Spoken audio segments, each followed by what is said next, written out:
The toast was a violation. At the head of the long, candle-drowned table, Lord Ashworth raised his glass, his voice booming with a bonhomie as false as the polish on his boots. "To the Jewel of Marley! To Miss Louisa Vickers!"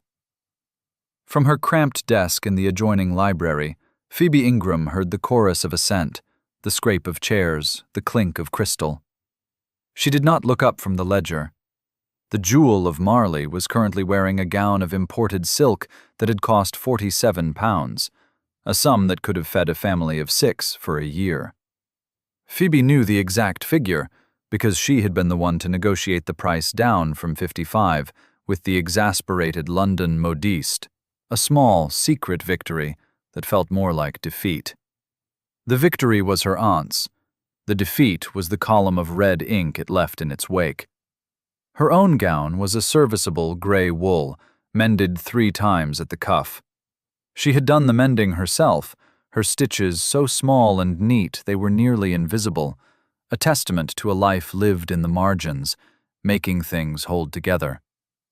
She was 24 years old, and her world had been reduced to the scent of old paper, beeswax, and the faint, ever-present anxiety of her aunt's debts.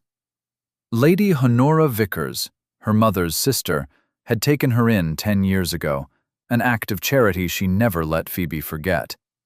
The charity consisted of a small, cold attic room and the endless, unpaid labor of managing a household that was perpetually bleeding money. Phoebe was the bookkeeper, the negotiator, the planner, the silent, efficient engine that kept the Vickers' crumbling facade of gentility from collapsing into outright ruin. She was a ghost in her own home, her presence only noted when a bill was overdue or a tradesman needed placating. Tonight, the illusion was particularly grand. The party was in honor of a man who was not even present at the main table, Gideon, the Duke of Severn, a figure of myth and speculation in the county. A widower for 5 years, he had lived in absolute seclusion at his vast estate, Sorrel Down, a place spoken of in whispers. It was said to be as cold and silent as its master's heart. But 2 weeks ago, for reasons no one could fathom, he had returned to society, his arrival in Marley sending a shockwave through every drawing room and parlor. And Lady Honora, a predator sensing a wounded stag, was determined that her daughter, Louisa, would be the one to capture him. Phoebe dipped her pen in the inkwell. The numbers swam before her. Expenses for this single evening, the French champagne, the out-of-season flowers, the extra staff hired from the village, totaled more than she had managed to save in the last 6 months. She felt a familiar tightening in her chest, a cold knot of despair. She thought of the careful plans she had laid, the small economies she had practiced. She thought of the way she had turned away the butcher 3 times until he offered a fair price for the beef. She thought of the hours spent poring over accounts, finding a shilling here, a halfpenny there. And she thought of it all being consumed in a single night of performative wealth. She did not cry. She had learned long ago that tears changed nothing. They were a currency with no value.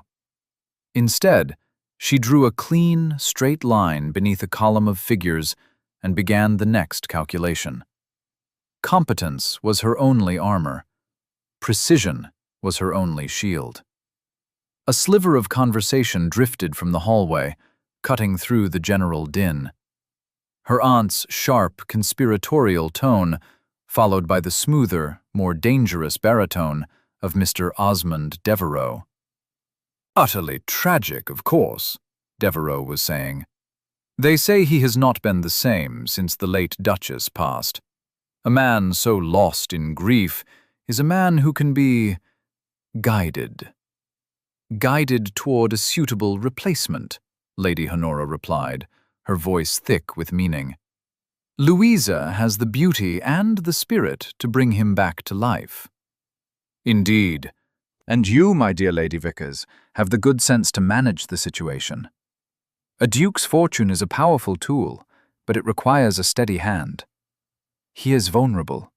We must ensure he is not taken advantage of by lesser opportunists.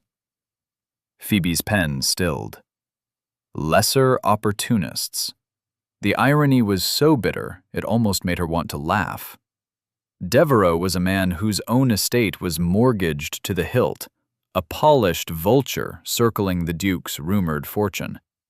He and her aunt were two of a kind, their smiles as sharp as knives. They spoke of the Duke's grief not as a wound to be respected, but as a weakness to be exploited. She closed the ledger. The numbers were no longer abstract figures. They were the architecture of a trap being laid for a man she had never met. She felt a sudden, sharp pang of something that felt dangerously like pity. A duke he might be, but in their eyes, he was merely prey. She rose from her chair, the worn wool of her skirt whispering against the floorboards.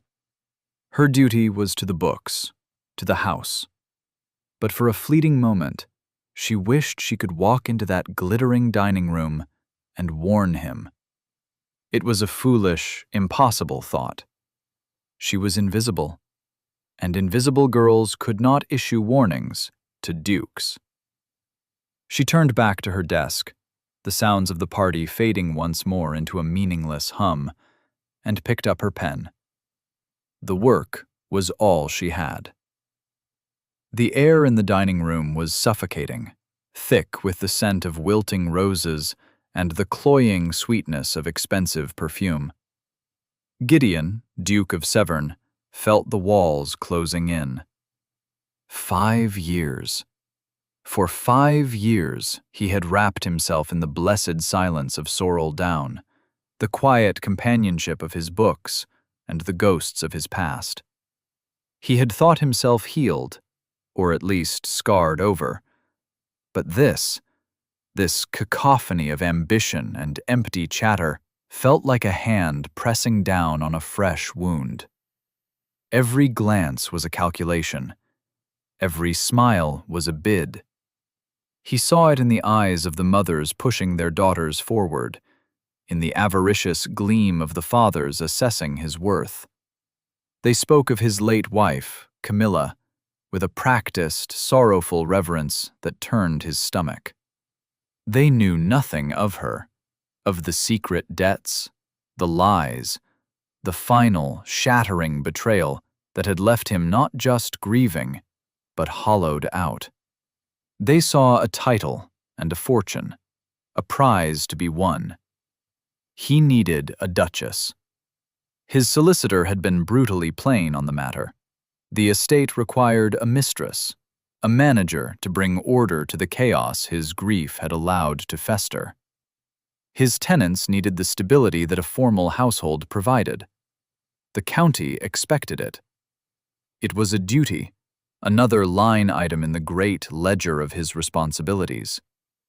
He had come to Marley tonight with the grim intention of surveying the candidates, of choosing the least objectionable ornament to install at Sorrel Down. But the reality of it was more repellent than he had imagined. He murmured a clipped excuse to Lady Honora, whose daughter was gazing at him with the vacant prettiness of a porcelain doll, and slipped away. He needed air. He needed silence. He followed a quieter corridor away from the main hall, his hand trailing along the cool, paneled wall. He passed an open door and paused. A library. The room was lit by a single lamp, casting a warm, golden pool of light on a desk piled high with papers. And seated at the desk, her back to him, was a woman. He expected her to turn, to startle, to offer the same simpering, hopeful look as all the others. She did not. Her focus was absolute, her head bent over a large, leather-bound book. He saw the slight furrow of her brow in concentration, the steady, deliberate movement of her hand as she wrote. He stepped silently into the room, his boots making no sound on the thick rug. He stood there for a full minute, watching. She was not dressed for a party. Her gown was a simple dark gray, the fabric worn but clean. As he drew closer, he saw the cuff of her sleeve. It was frayed, but had been repaired with a line of stitches so fine and even they were almost a form of art. It was a small, strange detail, but it snagged his attention. It spoke not of poverty, but of care, of precision. "You are missing the festivities," he said. His voice, rusty from disuse, sounded harsh in the quiet room. She started, but not with a fluttery gasp. It was a sharp, contained jolt, the reaction of someone pulled from deep thought. She turned, and he saw her face for the first time. It was not beautiful in the way Louisa Vickers was beautiful. Her features were serious, her eyes a clear, intelligent gray. There was no artifice in her expression, only a guarded stillness. "The festivities can manage without me, Your Grace," she said, her voice low and even. "The ledgers cannot." Ledgers? He glanced at the desk. It was an accounts book. "You are the bookkeeper?" "I am Lady Honora's niece. The roles sometimes overlap." There was no bitterness in her tone, merely the statement of a fact. He was intrigued. Here was the first person all evening who had not tried to charm, flatter, or entrap him. She had work to do. He found the notion strangely refreshing. "And what do the ledgers say?" he asked, a direct question he knew was a breach of etiquette. She met his gaze without flinching. "They say that champagne is a very expensive way to impress a duke who does not drink it." A ghost of a smile touched his lips, the first genuine one of the night. It was a plain, unvarnished truth. He felt an easing in his chest, a small pocket of breathable air in the stifling atmosphere of the house. He was about to speak again when a shriek echoed from the hall, followed by a crash. Phoebe was on her feet in an instant, her face a mask of controlled alarm. They both moved to the doorway. A servant boy, no older than 15, stood trembling, a silver tray overturned at his feet. A dark stain of red wine was spreading rapidly across a priceless Aubusson carpet. Louisa was screeching at the boy, her voice shrill, while Lady Honora looked as if she might faint from sheer theatrical horror. Guests were gathering, murmuring, enjoying the drama. While everyone else was frozen in performative dismay, Phoebe acted. She did not raise her voice. She did not berate the terrified boy. She moved past them to a side table, picked up the silver salt cellar, and walked back to the spreading stain. She knelt on the floor, her practical gray dress pooling around her, and began to pour a thick, methodical barrier of salt around the edges of the spill, then worked her way inward, covering it completely.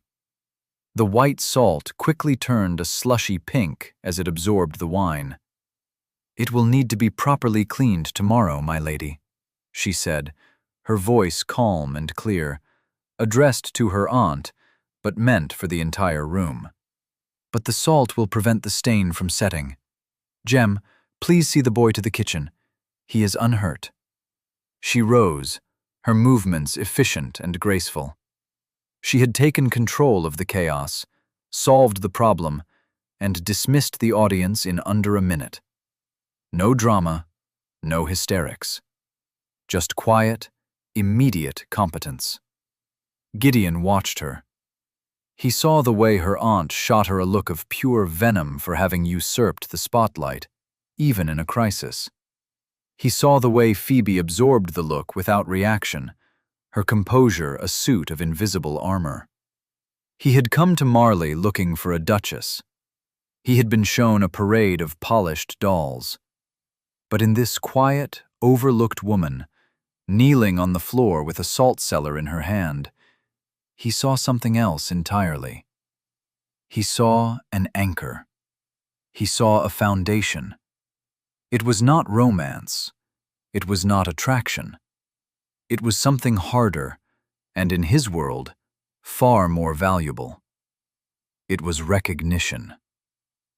The next morning, a formal letter arrived from Sorrel Down, delivered by a groom in the Duke of Severn's severe black and silver livery. Lady Honora tore it open with trembling hands, her face alight with triumphant expectation.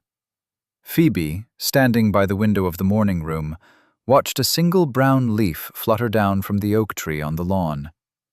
She felt a profound sense of dread. The Duke had seen her.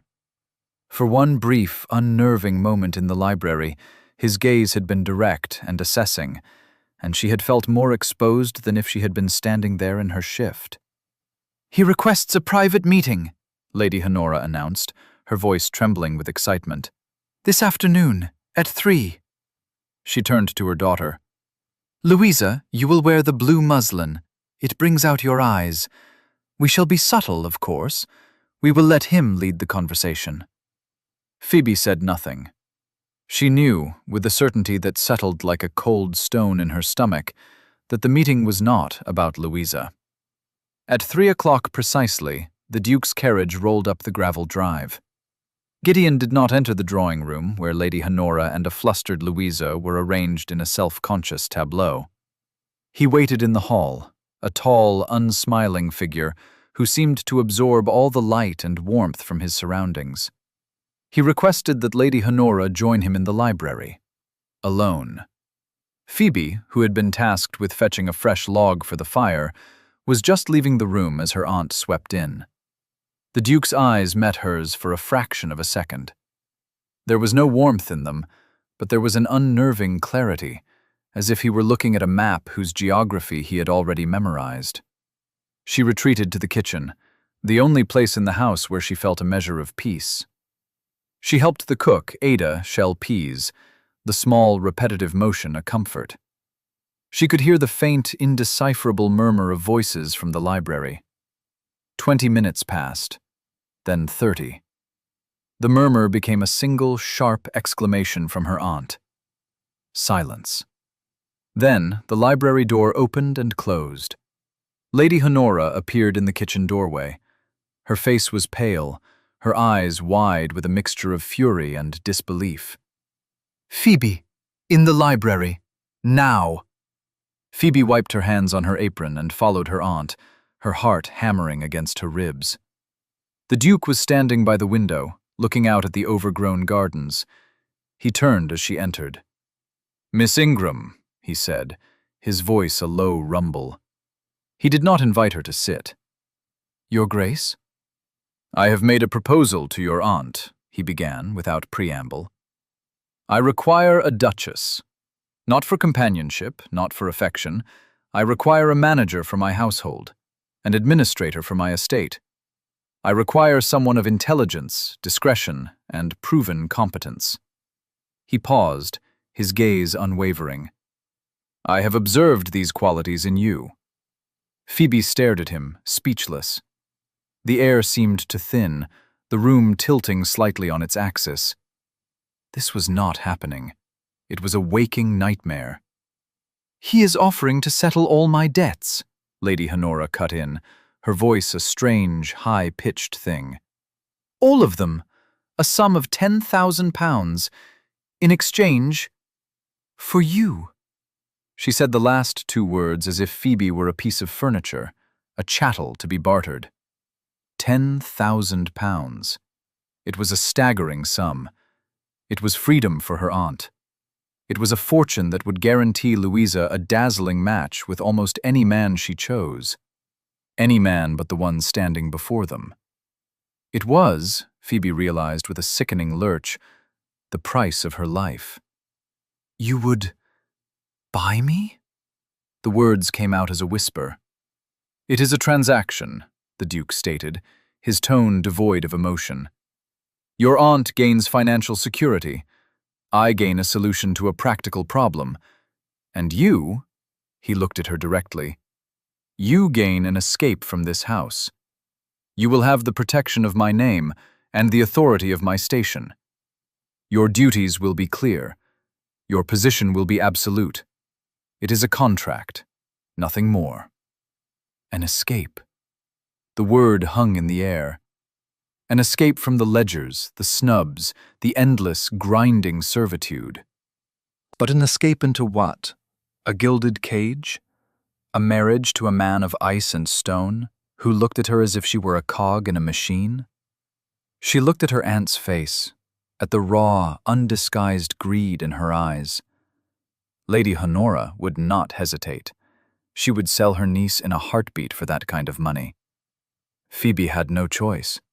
Refusal meant staying here, under the heel of an aunt who would now resent her for costing her a fortune. Acceptance was a leap into a cold, unknown darkness. But it was a leap.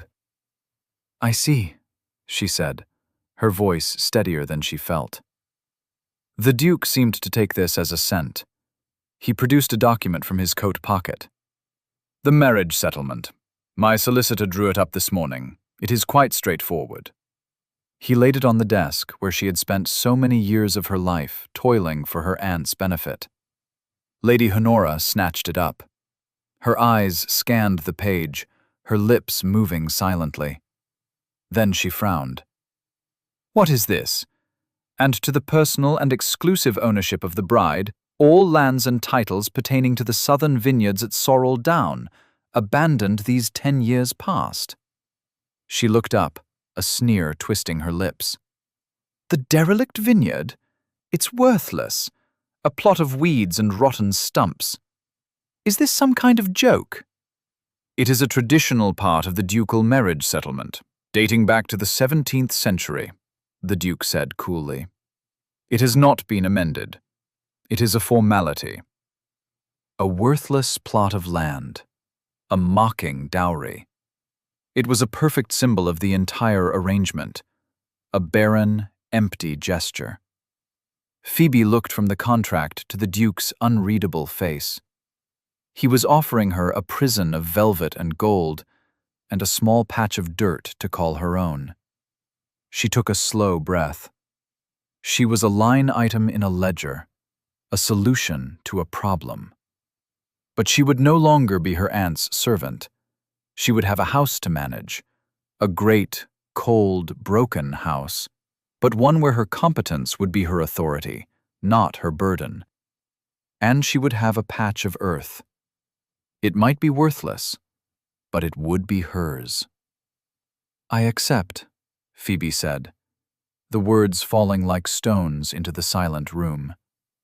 Sorrel Down was not a house. It was a monument to grief. The long, winding drive was flanked by ancient oaks, their branches heavy and dark, filtering the sunlight into a perpetual twilight. The house itself, a sprawling Jacobean masterpiece of gray stone and mullioned windows, seemed to hold its breath. No smoke rose from its many chimneys. No flowers bloomed in the ornate stone urns that lined the terrace. It was vast, beautiful, and utterly devoid of life. The Duke had not accompanied her. He had business in London, he'd said, and would return in a fortnight. She was delivered to her new home in his grand, somber carriage, a solitary bride on a wedding trip with no groom. As she stepped onto the wide stone steps, the great oak doors swung open, and a woman stood there, silhouetted against the gloom of the great hall. She was tall and severe, dressed in black bombazine, a chatelaine of keys at her waist, jangling with the funereal sound of iron on iron. Her hair was pulled back so tightly it seemed to pull her face taut, and her eyes, small and dark, missed nothing. "I am Mrs. Kirkland," she announced, her voice as starched as her collar. "The housekeeper. His Grace sent word you were expected." There was no welcome in her tone, no deference, just a flat statement of fact. This was Bess Kirkland, a woman who had served the Severn family for 40 years, who had adored the late Duchess, and who now looked at Phoebe as if she were a usurper. The great hall was magnificent and freezing. The air was stale, smelling of dust and something faintly medicinal. Portraits of long-dead ancestors stared down from the walls, their expressions uniformly disapproving. A film of dust lay over the polished furniture like a shroud. The silence was absolute, broken only by the echo of their footsteps on the black and white marble floor. Mrs. Kirkland led her on a brief, chilling tour. The ballroom, its furniture draped in white cloths like a congregation of ghosts. The dining room, its table long enough for 60 guests, empty and bare. The library, larger than any Phoebe had ever seen, its shelves filled with thousands of books that no one read. Everything was preserved, untouched, as if time had stopped 5 years ago on the day the first Duchess died. Her rooms were in the East Wing, a suite of chambers that were opulent and impersonal. The bed was a vast, carved four-poster, hung with heavy velvet curtains that blocked out the light.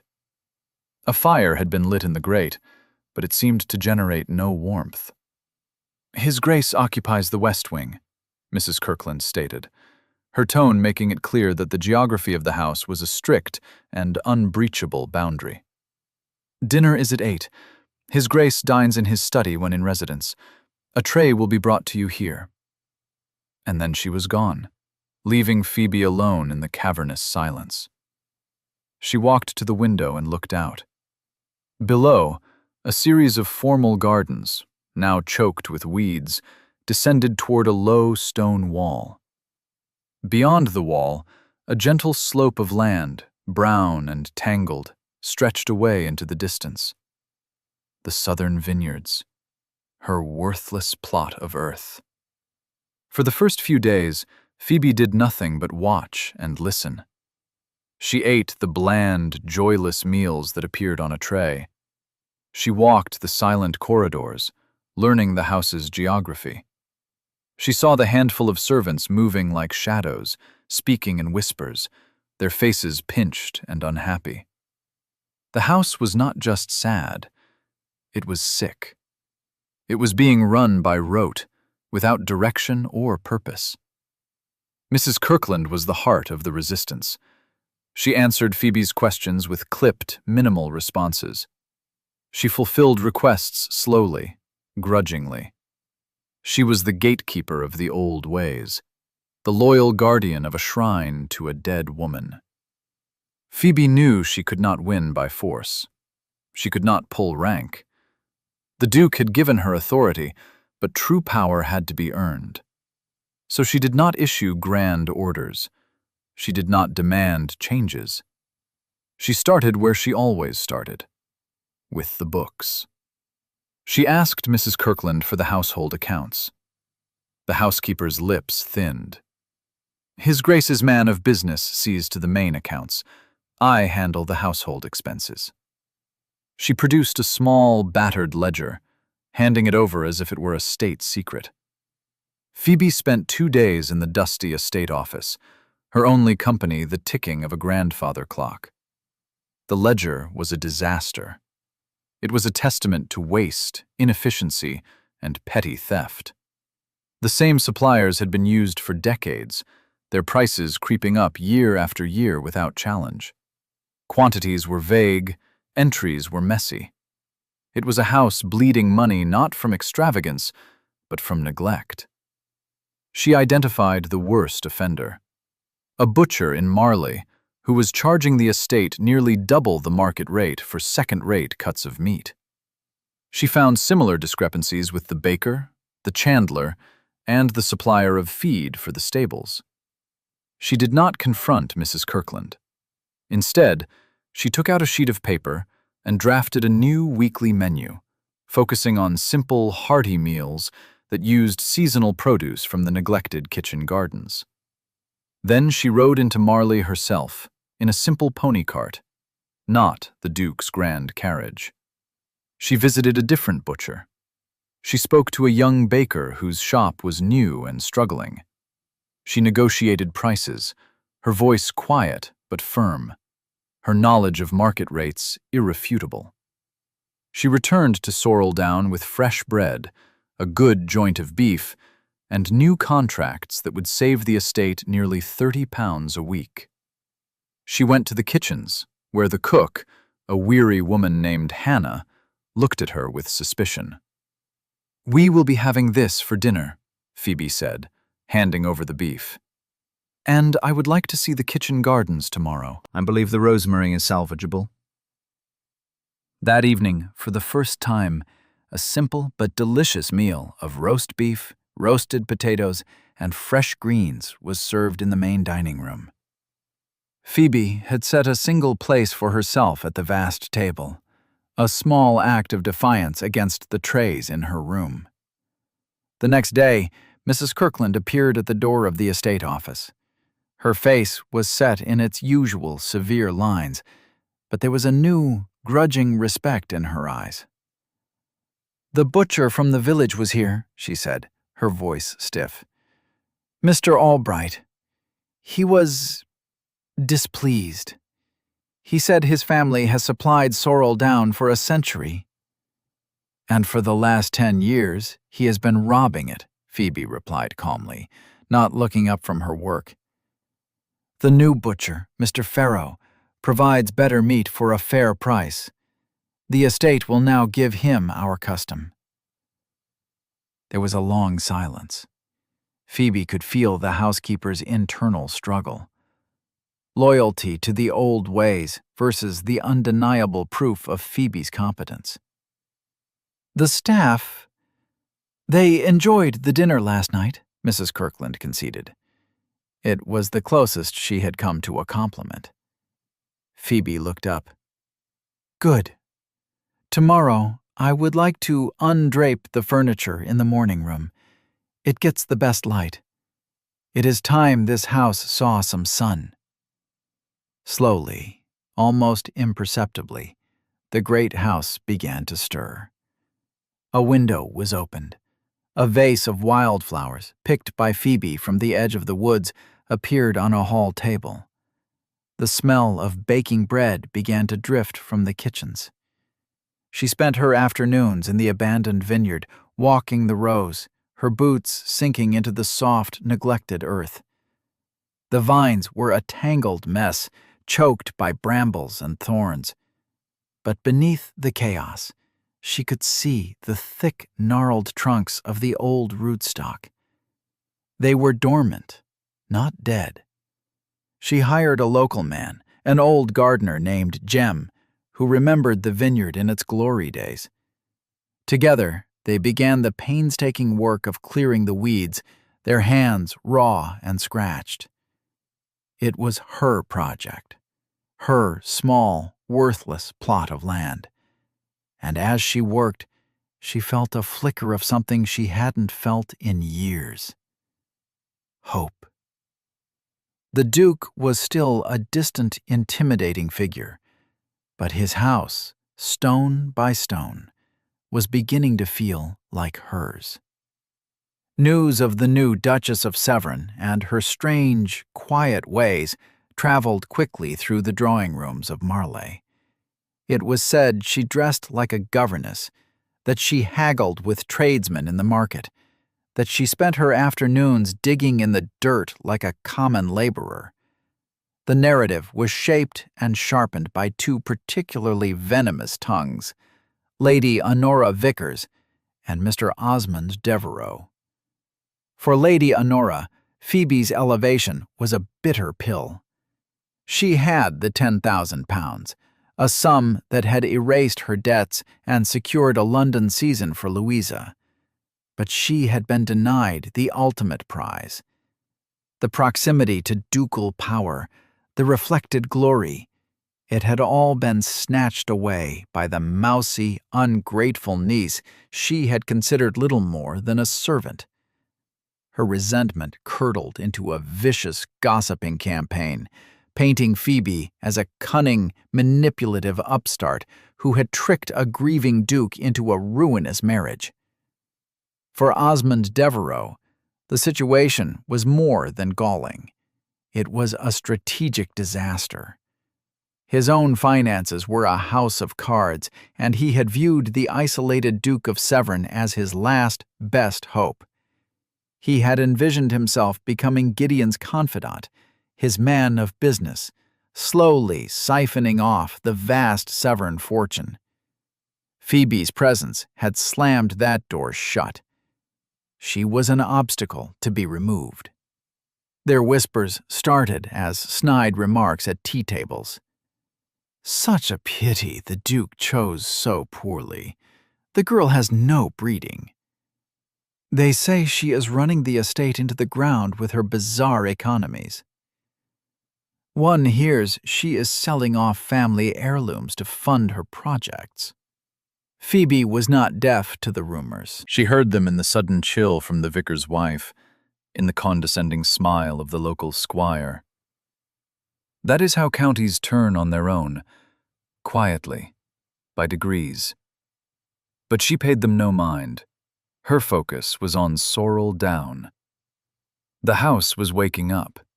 The staff, won over by the better food, the fair management, and the simple dignity with which Phoebe treated them, were starting to take pride in their work again.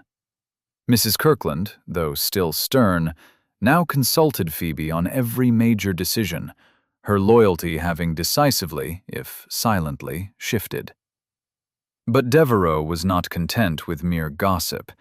He needed to strike at the foundation of Phoebe's position, the Duke's trust. He knew, through his network of informants, of the late Duchess's financial infidelities. It was Gideon's greatest vulnerability.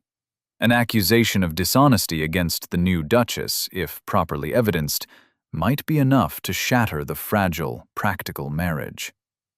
He traveled to Ewminster, the town where Phoebe had grown up before her parents' death. There, he found a disgruntled tailor with a grudge against the Ingram family over a disputed bill from 15 years prior. For the price of £20, the tailor was willing to draft a new, much larger bill, and to sign a letter, penned by Devereux, claiming that Miss Phoebe Ingram had left town with a significant personal debt of £200 still outstanding. It was a clumsy forgery, but Devereux was confident it would be enough. He enclosed the letter and the fabricated bill in an envelope and had it delivered to Magistrate Fletcher in Marley, with a note expressing his grave concern for the Duke's welfare. The attack was timed to perfection. The Duke was due to return from London. Devereux wanted the poison to have seeped into the local gossip by the time he arrived, so that the letter would land not as a shocking accusation, but as confirmation of what was already being whispered. Phoebe, oblivious to the specific plot against her, was consumed with her own project. The vineyard was slowly being tamed. She and Jem had spent weeks clearing the choking weeds and brambles. Now came the crucial, delicate work of pruning the ancient vines. Jem, his hands gnarled but surprisingly gentle, showed her how to read the wood, how to identify the strong canes and cut back the dead ones. "These ain't just any vines, Your Grace," he said one afternoon, holding up a cutting. "The old Duke, His Grace's grandfather, he brought these over from France himself, a special kind. They make a wine like sunshine and honey. But they need care. They've been starved for it." Phoebe touched the rough bark of a vine that was as thick as her wrist. Starved for care. She understood. As she worked under the pale spring sun, her hands stained with dirt, a sense of purpose settled over her. This was real. The soil, the vines, the satisfying ache in her muscles at the end of the day. It was a world away from the phantom numbers in her aunt's ledgers. One evening, as she was cataloging the books in the library, she found something tucked inside a heavy volume of Seneca's letters. It was a slim, leather-bound journal. The handwriting was feminine, elegant, and frantic. She recognized it from the signature on the marriage certificate she had seen in the estate office. It was the journal of Camilla, the first Duchess. Curiosity warred with her sense of propriety. She opened it. The pages were filled not with descriptions of a happy life, but with desperate, frantic calculations. Lists of names next to sums of money. Not household expenses, but personal debts. Gambling debts. To jewelers, to dressmakers, to men with no titles and dangerous reputations. The final entry was dated 2 days before her death in a riding accident. G will find out. He will never forgive me. There is no other way. Phoebe closed the journal, her hands cold. The riding accident. It had been ruled an accident, but the words on the page screamed of something else. Desperation.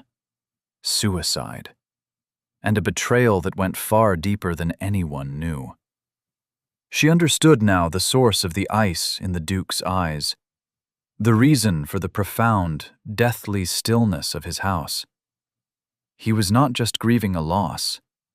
He was haunted by a lie. She placed the journal back in the book, her heart aching for the cold, silent man she had married. She now held his deepest wound in her hands, a secret she had no right to know, and a truth that made Devereux's impending attack infinitely more dangerous. Gideon returned to a house transformed. It was not a dramatic change, but a series of small, cumulative shifts that amounted to a profound alteration. The air in the great hall was fresh, carrying the faint scent of lemon oil and beeswax.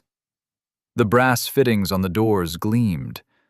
A large vase on the central table was filled with branches of white-blossomed dogwood.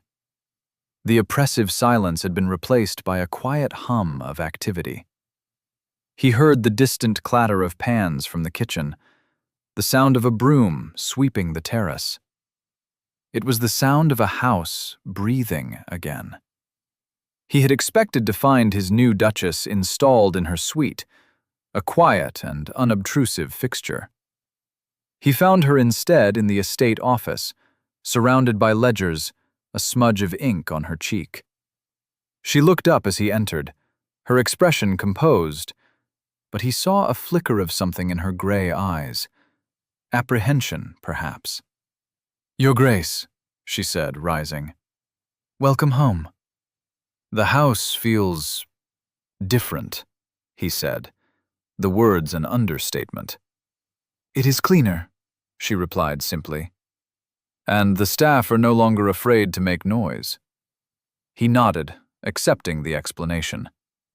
He had spent the fortnight in London putting his affairs in order, but also making inquiries of his own. He had confirmed that Lady Honora Vickers had indeed been mired in debt, and that her niece had been her unpaid, unacknowledged manager for years. Everything he had suspected about Phoebe's competence and her previous circumstances had been proven true. It affirmed the logic of his choice. Yet, standing here now, in this revived house, seeing the quiet authority in her posture, he felt a stirring of something beyond logic. It was a nascent respect. His purpose in coming to the office, however, was grim. He had stopped in Marley on his way to the estate, to see Magistrate Fletcher on a small matter of tenancy law. The magistrate, a man Gideon trusted, had been troubled. He had reluctantly shown Gideon the letter from Eumünster.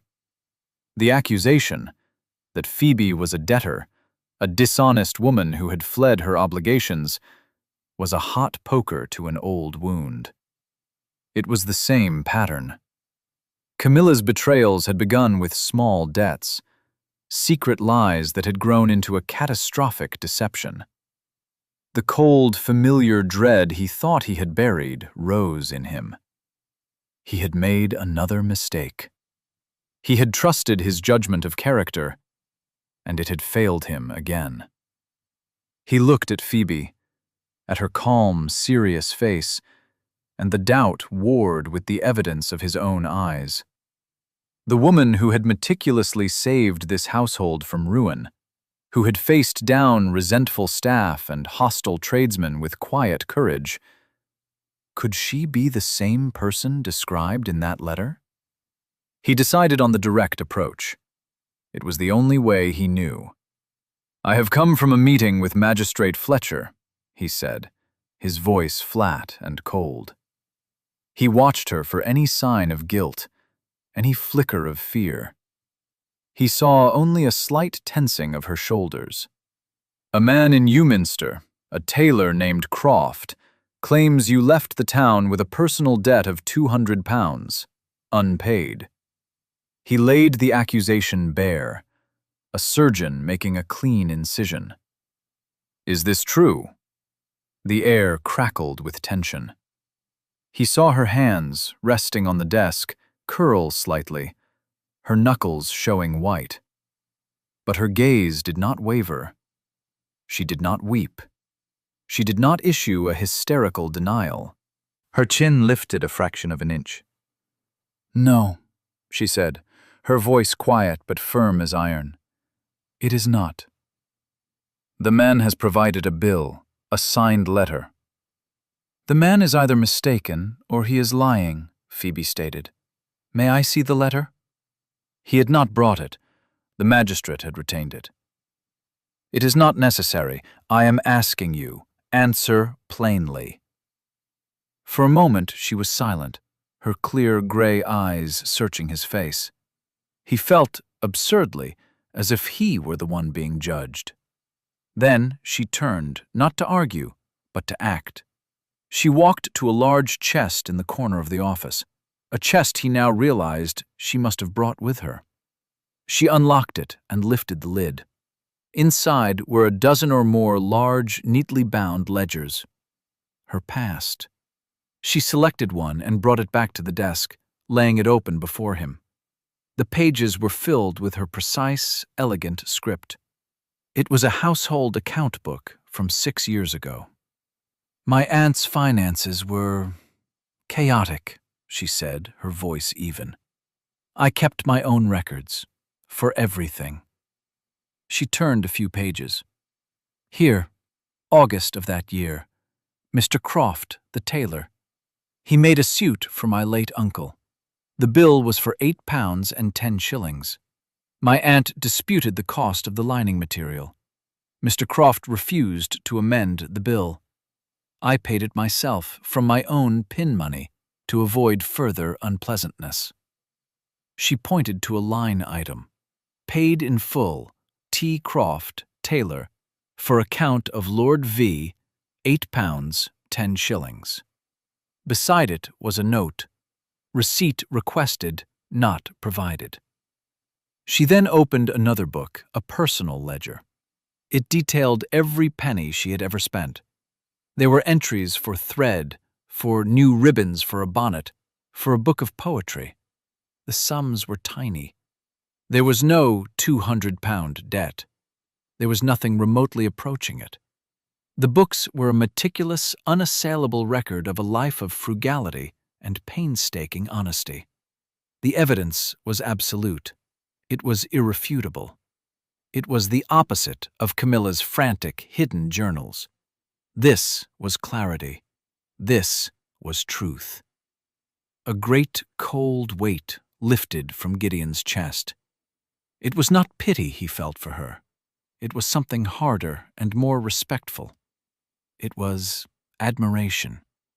The accusation had not just been false. It had been the inversion of the truth. She was not a debtor. She was the one who had held everything together. He looked up from the ledger and met her eyes. "I see," he said. The words were inadequate, but they were all he had. The doubt was gone, replaced by a cold, rising anger. An anger on her behalf. He straightened up, his posture shifting from that of an interrogator to that of an ally. "Who did this to you?" Phoebe hesitated for only a second. "Mr. Devereux has been no friend to me, and my aunt believes I stole this marriage from her daughter." Devereux. The name clicked into place. The fawning, oily man who had attached himself to Lady Honora. It made perfect, sickening sense. They had tried to destroy her with a lie that mirrored the one that had almost destroyed him. "They will not succeed," Gideon said. It was not a promise. It was a statement of intent. He saw a flicker of surprise, then relief in her eyes. The space between them, the cold, transactional distance of their contract, had suddenly, irrevocably shrunk. He had come into the room to test his Duchess. He was leaving with a partner. "We'll take a very short break. If you don't want to miss new stories, please subscribe to the channel." The ledger lay open on the desk, a silent, powerful testament.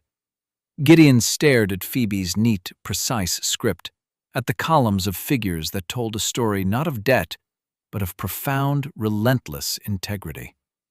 For 5 years, he had lived in a fortress of his own making, its walls built of Camilla's lies and his own subsequent corrosive distrust of the world. He had trusted her beauty, her vibrant, laughing charm.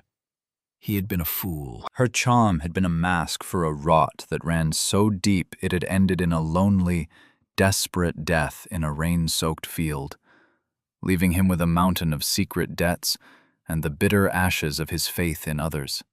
He had chosen Phoebe as one might choose a sturdy, reliable instrument. He had seen her competence in the face of chaos, her dignity in the face of humiliation. He had told himself this marriage was a business arrangement, a shield against the folly of emotion. He needed a manager, not a wife. He needed order, not love. He had believed he was immune to anything more. He had been wrong. Watching her now, standing before him with her quiet composure, her irrefutable proof laid bare, he felt something he had not felt since before Camilla. It was not the dizzying infatuation of his youth. It was a slow, solid, grounding respect that was fast becoming something more potent.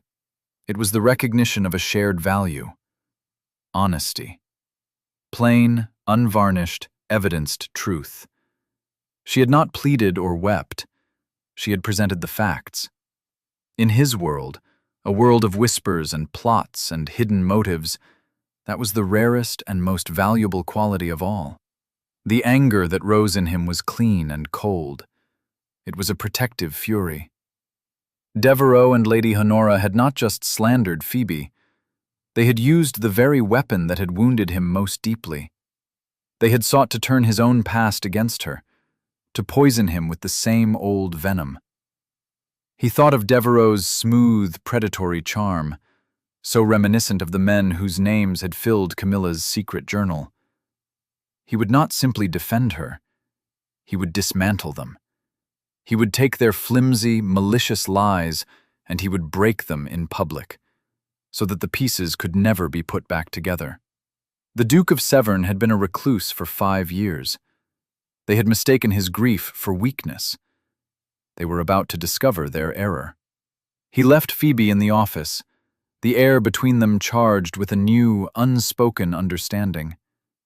He sent a rider to London that very night, to a man he knew in Bow Street, a man who owed him a favor and who specialized in tracing the origins of forged documents. He also sent a quiet inquiry to his bankers regarding the financial standing of one Mr. Osmond Devereux. He had a strong suspicion that a house built on lies was also a house built on debt. Over the next few days, he found himself watching his wife.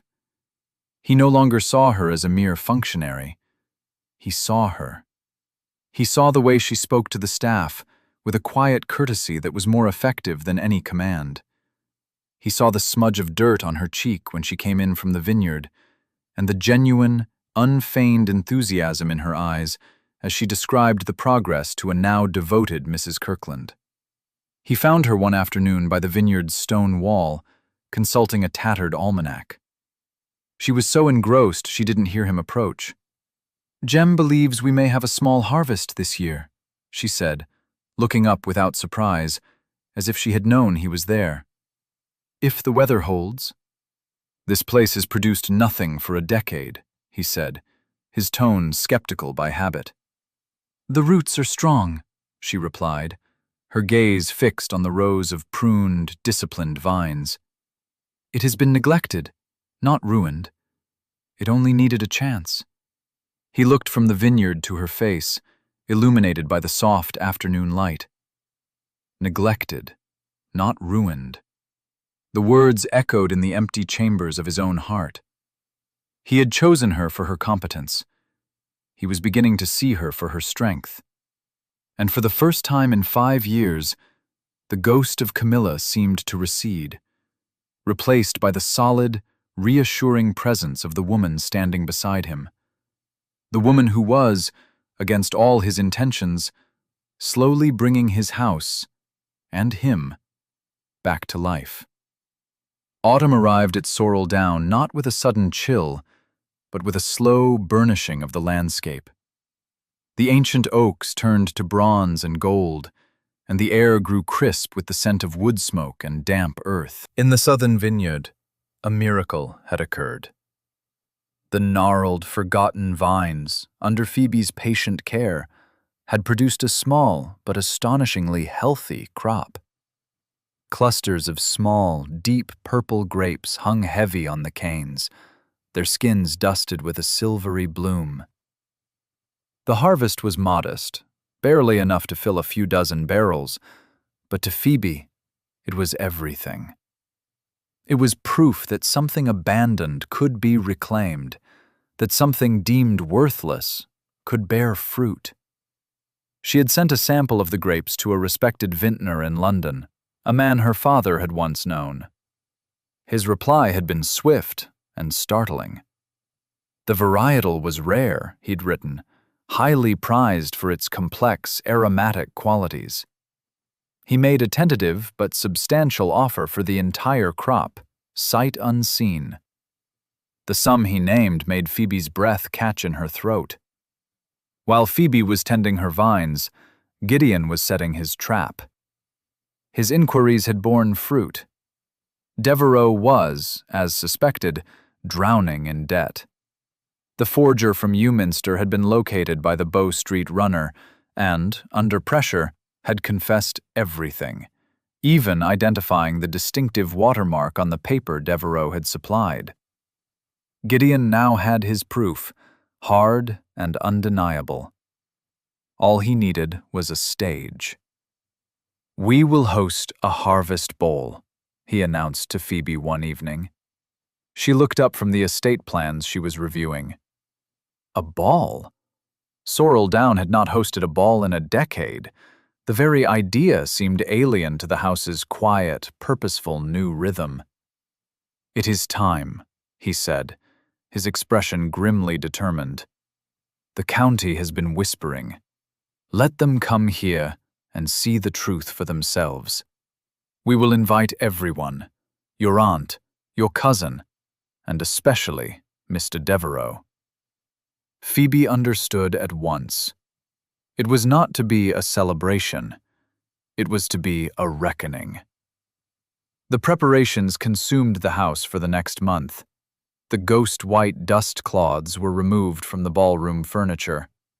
The great crystal chandeliers were taken down, each prism washed and polished by hand until they glittered like waterfalls of ice. Mrs. Kirkland, her face grim with a kind of righteous excitement, drilled the staff with military precision. The house, once a tomb, was now a hive of purposeful activity. All of it centered around the quiet, calm authority of its new duchess. On the night of the ball, Sorrel Down was reborn. Hundreds of candles blazed in the sconces, their light reflecting off the newly polished floors and the gilded mirrors. The air, once stale and silent, was filled with the music of a string quartet and the scent of beeswax and late-blooming roses from the revived gardens. Phoebe stood beside Gideon at the top of the grand staircase, greeting their guests. She wore a gown of deep forest green silk, simple but exquisitely cut. It had been her own design, made by a seamstress in Marley. Around her neck, she wore not the famous Severn diamonds, which remained locked in the vault, but a single strand of pearls that had been her mother's. She looked not like a girl playing dress-up, but like a woman who belonged exactly where she stood. Lady Honora and Louisa arrived, their expressions a mixture of awe at the house's transformation and ill-concealed jealousy. Lady Honora's compliment was barbed.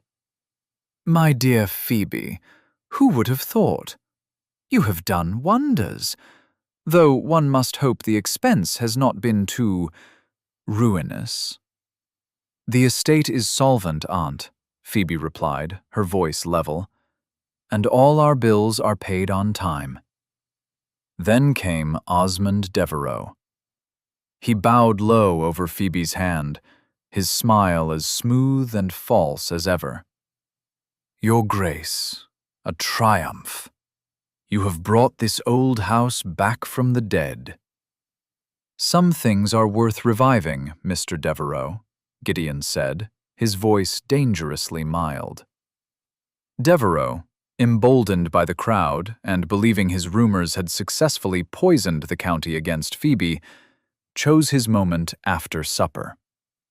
A hush had fallen over the ballroom as the musicians took a break. He stepped forward, a glass of champagne in his hand, his posture that of a man about to perform a public service. "My friends, my neighbors," he began, his voice ringing with false sincerity. "We celebrate the harvest tonight and the miraculous revival of this great house, a revival credited to its new Duchess." He paused, letting the silence deepen. "But as friends of the Duke, we must also be vigilant. We must ensure his good nature is not exploited." A shocked murmur went through the room. Gideon stood perfectly still beside Phoebe, his face a mask of cold fury. Devereux, sensing he had the room's attention, pressed his attack. "There are rumors, unpleasant rumors, of mismanagement, of estate assets being sold for personal gain." He produced a folded document from his coat. "I have here a bill of sale, signed by a timber merchant in Saltcliffe, showing the sale of 100 ancient oaks from the Severn woods. A sale authorized, it says, by the Duchess. The proceeds, a sum of £500, were never entered into the estate accounts." He held up the paper. "I present this not as an accusation, but as a plea for clarity, for the good of the Duke and the honor of his house." The room was deathly silent. Every eye was on Phoebe. This was it. The public humiliation, the final, devastating blow. Lady Honora watched with undisguised, triumphant glee. But Phoebe did not flinch. She did not weep. She looked not at Devereux, but at Gideon. He gave a single, almost imperceptible nod. "Magistrate Fletcher," Gideon's voice cut through the silence, calm and authoritative, "if you would be so good as to step forward." The magistrate, a stern-faced man in his 60s, moved to the center of the room. He had been an invited guest, positioned by Gideon for this very moment. "Mr. Devereux," Gideon continued, "you accuse my wife of theft. A serious charge. Let us examine the evidence." He turned to Phoebe. "Your Grace, have you sold any timber from this estate?" "No, Your Grace," Phoebe said, her voice clear and carrying to every corner of the ballroom. "The accounts for the estate are here." She gestured to Mrs. Kirkland, who stepped forward holding the current household ledger. "Magistrate Fletcher, you are welcome to inspect them. You will find all timber accounted for. You will also find that we have, in fact, begun a program of reforestation in the North Woods. Devereux's smile faltered. "The document. Ah, yes, the document," Gideon said, his voice dropping to a dangerously soft level. "I, too, have a document." He gestured to a man standing near the doorway, a man no one had paid any mind. "This is Mr. Hobbs, a printer and engraver from London. He is an expert in paper and watermarks. Mr. Hobbs, would you be so good as to examine Mr. Devereux's bill of sale?" Hobbs stepped forward, took the paper, and held it to the light. "Well now, Your Grace, this is interesting. This paper was manufactured by a mill in Kent, and it bears the private watermark of a certain Mr. Osmond Devereux." A collective gasp went through the room. Devereux's face went ashen. "Furthermore," Gideon continued, his voice like the crack of a whip, "I have in my possession a sworn sentence from a forger in Ewminster, admitting that Mr. Devereux paid him to fabricate a letter accusing my wife of being a debtor. It seems Mr. Devereux has a penchant for fiction." The loyalty dominoes began to fall. Mrs. Kirkland spoke up, her voice trembling with indignation. "The Duchess is the most honest, hard-working mistress this house has ever known. She has saved this estate, not robbed it." Jem, the old gardener, who had been invited to the ball and stood awkwardly at the back, stepped forward, his hat in his hands. "Her Grace, she worked with her own hands to save the old vines. She didn't take nothing. She made something from nothing." Magistrate Fletcher's voice boomed through the hall. "Osmond Devereux, this is a clear case of malicious slander and forgery. You are a disgrace to this county. You will find yourself answering to the law." Devereux stood frozen, his face a mask of horror. He was ruined, utterly and completely, in front of the very people whose opinion he valued above all else. His public attack had become his public execution.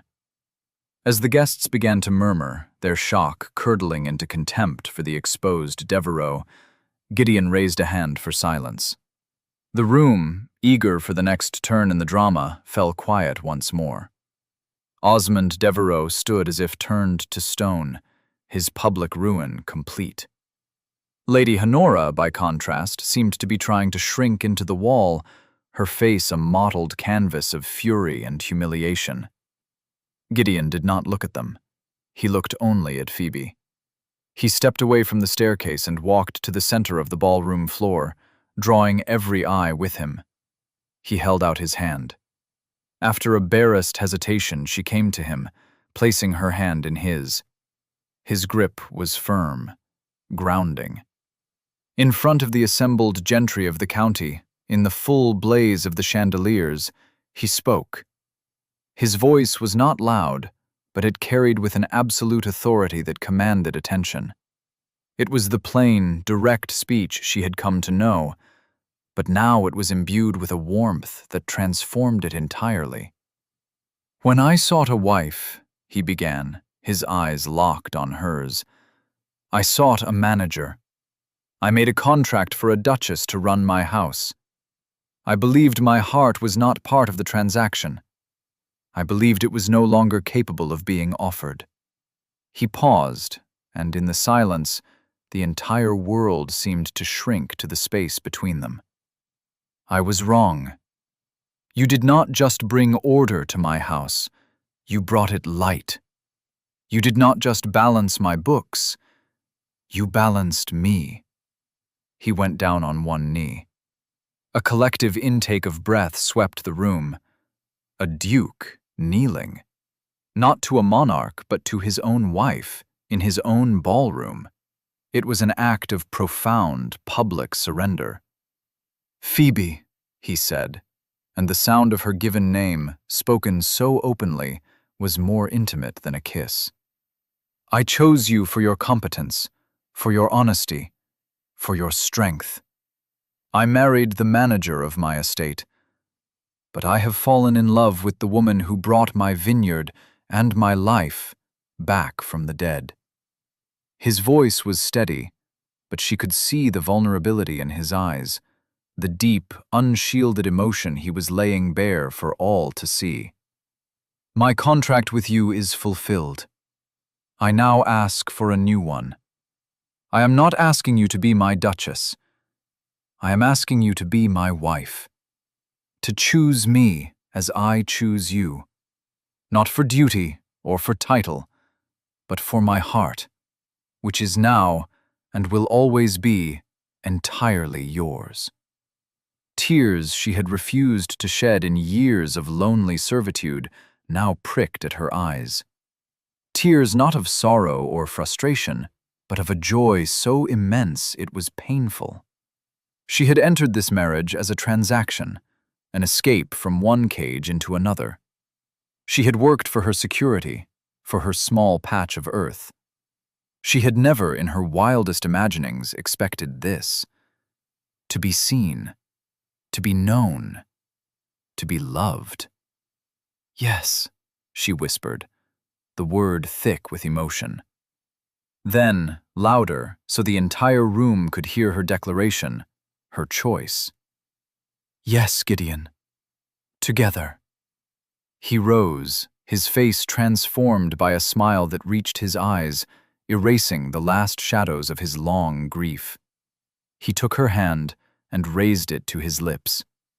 The applause that broke out was thunderous, a wave of approval and catharsis washing through the ballroom. Later, as the guests began to depart, their whispers no longer of scandal, but of the most astonishing romance the county had ever seen, a figure approached Phoebe. It was her cousin, Louisa. Her face was pale, her usual vapid confidence gone. "Phoebe," she began, her voice small, I am sorry. For Aunt Honora. For everything. I always knew she was unfair to you. I knew you were the one holding everything together. I was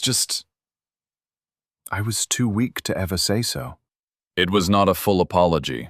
It was not a plea for forgiveness. It was a small, imperfect crack of honesty from a shallow soul. Phoebe looked at her cousin, who had been her tormentor for so long, and felt not anger, but a distant pity. "Thank you for saying so now, Louisa," she said quietly. It was not forgiveness, but it was a closing of a chapter. Just before the last guest left, Phoebe sought out Gideon. She held a bank draft in her hand. "There is one last piece of business," she said. He looked at the paper. It was a draft for £10,000, payable to him. "The vintner in London purchased the entire harvest from the vineyard," she explained, a quiet pride in her voice. "The price was substantial. This is the sum you paid my aunt, the debt that purchased my freedom." She held it out to him. "The Duke's debts are settled. The vineyard has paid them." It was a symbolic act, a declaration of her own worth. She was not a purchased bride. She was his partner, a creator of value, a woman who had spun gold from a worthless plot of land. Gideon looked at the draft, then back at her. He gently pushed her hand away. "That money is yours, Phoebe," he said softly. "It is the first profit from your land. The only debt I have is to you, and it is one I intend to spend the rest of my life repaying." He took her hand, his fingers lacing through hers. Together. 2 years later, Sorrel Down was a place transformed. The sunlight that streamed through the tall, sparkling windows seemed to stay, pooling on the warm wood floors and illuminating the vibrant colors of the tapestries. The house was filled with the sounds of life, the cheerful chatter of staff, the laughter of tenants' children invited for a harvest festival, the quiet, contented murmur of a duke and his duchess in the library at day's end. The southern slope, once a tangle of brown weeds, was now a breathtaking sight. Row upon row of lush green vines marched in perfect order down to the stone wall, their leaves catching the late summer sun. The sorrel-down vineyard, under Phoebe's meticulous management, had doubled in size. Its wine, the Duchess's Folly, as it was affectionately nicknamed in London, was one of the most sought-after vintages in the country, its value far exceeding anyone's wildest predictions. Phoebe and Gideon were walking the rows, their path dappled by the shade of the leaves. An easy, comfortable silence lay between them, the silence of two people who no longer needed words to understand one another. He reached out and tucked a stray strand of hair behind her ear, his touch gentle, familiar. She leaned into his hand for a moment, a small gesture of affection that spoke volumes. From a window in the morning room, Mrs. Kirkland watched them. Her stern face was softened by a genuine, unambiguous smile. The black bombazine had long been replaced by a dress of soft gray cashmere, a gift from Phoebe. The chatelaine of keys still hung at her waist, but it no longer sounded like a funeral dirge. It jingled, a cheerful, busy sound. Phoebe held a small, beautifully bound book in her hands. The cover was of dark green leather, identical to the one on Gideon's personal journal. He had given it to her on their first wedding anniversary. It was the new ledger for the Vineyard, a symbol of their partnership.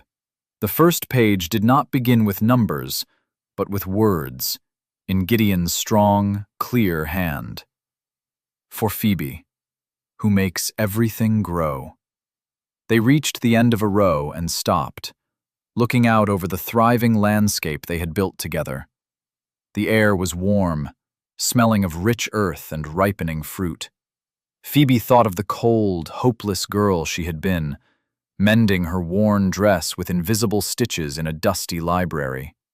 She thought of the cold, grieving man who had offered her a contract instead of a courtship. They had started with a transaction, a reluctant alliance built on the barren ground of practicality and grief.